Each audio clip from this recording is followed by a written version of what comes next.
Hello, this is wmpyr. For this video, it's going to be a video response for Loyal to Law. His original video's title is, "Why do you want to specialize in the martial arts that you're training?" It's an excellent video.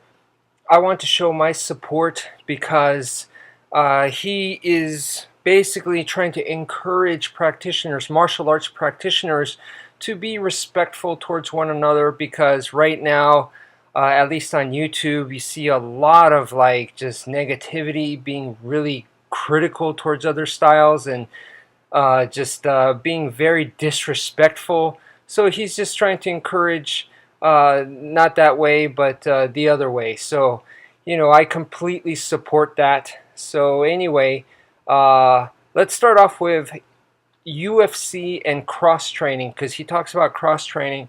And for me, cross training was something that was very natural, because the first martial arts class that I took, which was Kuk Sool Won, and that instructor actually encouraged cross training. It was actually for the wrong reasons.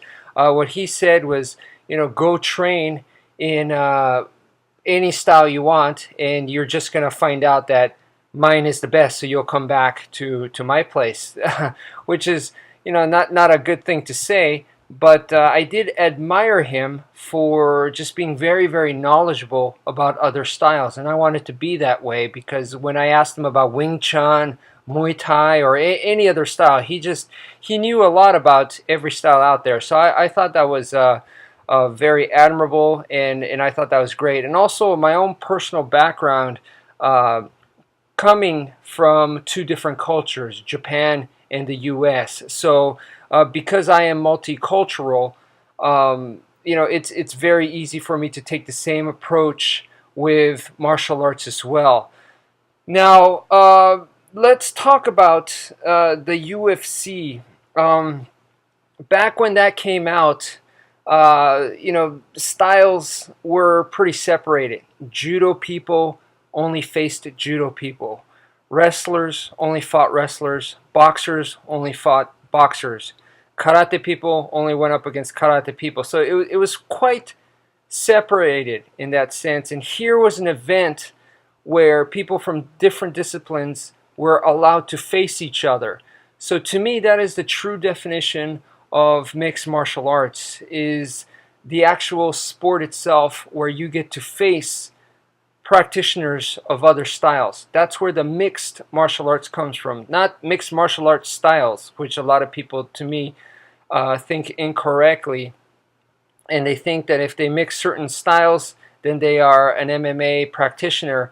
And I kind of feel like at the time, this personally happened to me, was when I was training in Kuk Sool Won, there were other people that were also training in Kuk Sool Won, and they were higher ranking than I was, right? So, I was a white belt at the time, and they were a blue belt, let's say. So by the time I became a blue belt, they were going to be like a brown belt or black belt, So I would never be able to catch up with them if we, kept going in the same way, because they already had a head start. So in order to get an edge, like when we sparred and stuff, I cross-trained. So I trained in other styles to give me an edge, So if I did Thai boxing and this person was not familiar with Thai boxing, even though they're better than me at Kuk Sool Won, well, I'm better at they are in Thai boxing. So I could bring some of that into the sparring, to throw them off and give me the advantage. So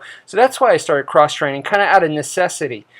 And I believe that once I started cross-training, I kind of understood that there were plenty of other people out there that were cross-training, and there were plenty of people that didn't, but there were plenty of people that did. Now, the important thing was, you have this idea of, okay, I'm going to mix this style with this style, and I'm going to get a little bit of ninjutsu, a little bit of military combatives, a little bit of this, and I'm going to put it all together into this nice style that I think is great. Well, to me, it was all about testing it. So if you didn't test it, then, you're just another, person that just combined a bunch of styles together. That doesn't do anything, really. So I was crazy enough to actually test it, and basically I was having my own UFC type matches, and I believe that is once again the true meaning of MMA, which is to test yourself in a competition against other styles, and that's exactly what I did. And like, you could be a boxer and that's your style and that's what you do. You could still be an excellent MMA fighter as long as you become an evolved boxer, a boxer who understands how to avoid the takedown, a boxer who could survive in the clinch, and then once they're on the ground, they know how not to get submitted, but then they're able to control the fight and take it back to boxing. That's where they specialize in, and make it as much as possible into a boxing match. That is an evolved boxer. To me, that is an MMA fighter, right? So it's not about how many, do you do Thai boxing, do you do wrestling, do you do Brazilian Jiu-Jitsu? It's not about that, It's the guy who's evolved and who has been through those kinds of experiences. To me, it's all about the sport, the competition of MMA, not putting a bunch of styles together and saying I'm mixed martial arts. And the people that do that, they go, I train in BJJ, I train in Muay Thai, kickboxing, I train in wrestling, I train in Sambo. You see, those are all MMA successful styles. I'm an MMA fighter. To me, some are really, some of those people are legitimate MMA practitioners and MMA fighters, but I think most of those people are hiding behind the brand, and maybe they don't ever want to test themselves, and that's fine. But they're hiding behind the brand. Why? Because it's very popular. It's the fad right now, and they believe it is the best. But if you don't understand why you need to learn kickboxing, why the pioneers found this out, why they found out that being well-rounded, or why being able to sprawl or brawl and sprawl or ground and pound, why these tactics were important. If you don't understand that, then it doesn't matter if you have an MMA t-shirt, you go to an MMA gym and you practice all that stuff. You don't really understand, why this came to be. And I think that's more important, So anyway, now I want to talk about the reverse now, the specializing part, all right? So when you specialize in a style, like let's say when I was training in Brazilian Jiu-Jitsu, that's a very specific style. So you could say I was specializing in BJJ. Well, the thing was, within the realms of BJJ, it was actually quite broad. There's a lot of positions to master. There's a lot of different tactics to use. There's BJJ is huge within BJJ. So you could say that probably pretty much about every style out there, even within boxing. There's a whole lot of different areas in boxing. There's a whole lot of different strategies in boxing, even though it may seem like it's a very specific thing. So within BJJ, for example, me personally, I figured that I was doing this for the street, So for me, I didn't really focus too much or bother too much with the gi. The stuff with the gi is just learn how to defend against that stuff. But as far as me applying it, I didn't, if I was vulnerable to getting struck, I gave up position. I didn't care if I'm giving up a good position or I'm losing points.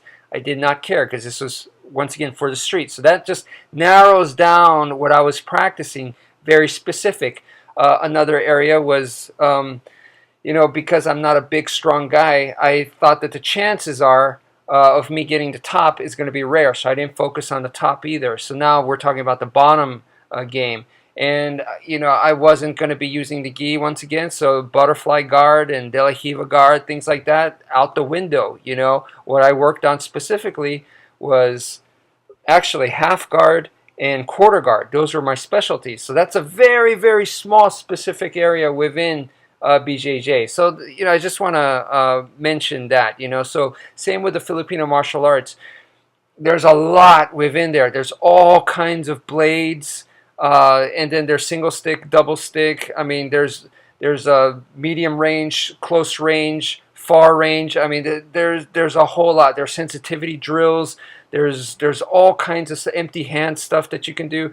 There's knives. There's swords. There's tons of stuff within Filipino martial arts. My personal focus is to use the double sticks and single stick, the sticks, to develop my knife skills. That's my area of focus. Of course, it, I, I do help people understand the fundamentals in a lot of different areas and stuff like that, but my personal own expression or interpretation and study in the Filipino martial arts is, like I said, very, very specific, one small area. And part of the reason why I do that is because I really enjoy martial arts, and there's just so much to study that you kind of have to specialize. If not, I mean, I'm going to wear myself too thin. I feel like I already have, and I'm already getting at an age where I only have so many years left. So, they say it's never too late, but in a way, it is. So I can't do everything. So that's why I specialize in a sense. And he also talked about specialists respecting each other. So you have like a karate guy respecting a judo guy because the judo guy is awesome on the ground and the karate guy is awesome standing up. So they both respect each other because they know that if they fought each other in those areas, they're going to get creamed. So a judo guy does not want to be standing with a karate guy, and then especially not want to be trading shots because he's going to get killed. And then same with the karate guy, he doesn't want to go down to the ground with a judo guy because he'll be submitted like in 10 seconds. So the respect comes out of there, but still in a way deep down that the karate guy is thinking that before you take me down, I'm going to land a shot and I'm going to knock you out, or I'm going to hurt you enough that you're not going to be able to do anything. I'll end the fight before you can take me to the ground, or if you take me to the ground, I'll survive. And so there's still that superiority complex in a sense. And same with the judo guy. It's like, yeah, you could break boards and stuff like that. You can break brick and all that, but if I take you to the ground, and I will be able to, you're not going to be able to do anything from there. So there's still that kind of idea. So what I would like to see is for martial artists to still be able to respect each other, even if the style is the same. So like, let's say a judo guy and a wrestler. I mean, they both grapplers and they both fight on the ground.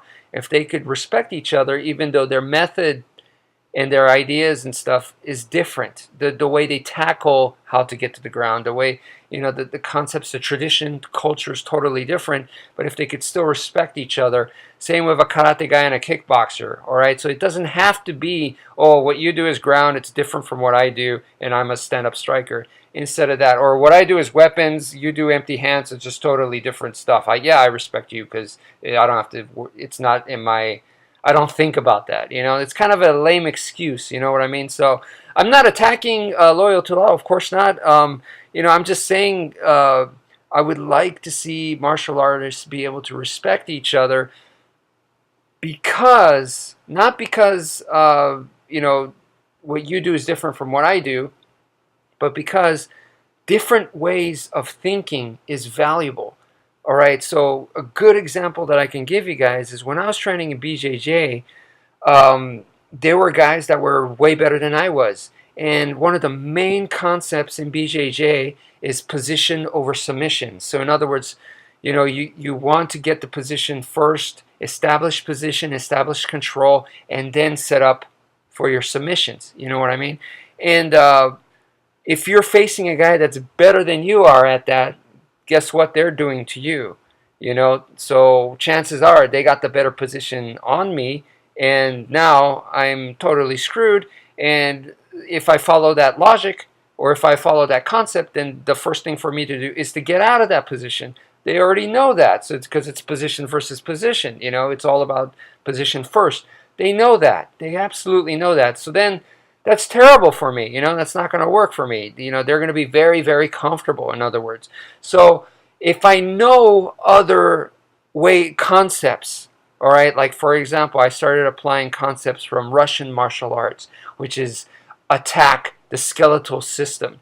So while this guy has the mount on me and he's feeling pretty comfortable and he's like, yeah, I'm dominating, then I'm attacking his skeleton, And that's my focus. I don't care that he has the mount on me, but I just want to make sure that his spinal cord is not straight. Then he doesn't have the leverage to do arm bars and stuff on me. You know what I mean? So I could be attacking his skeletal joints because it's a totally different perspective. If I am come from the perspective of catch wrestling, in Brazilian Jiu-Jitsu, the idea is to get good position and control your opponent and wear them down that way, using leverage and a good position skills. Wear them down. In catch wrestling, the idea is to wear them down with pain.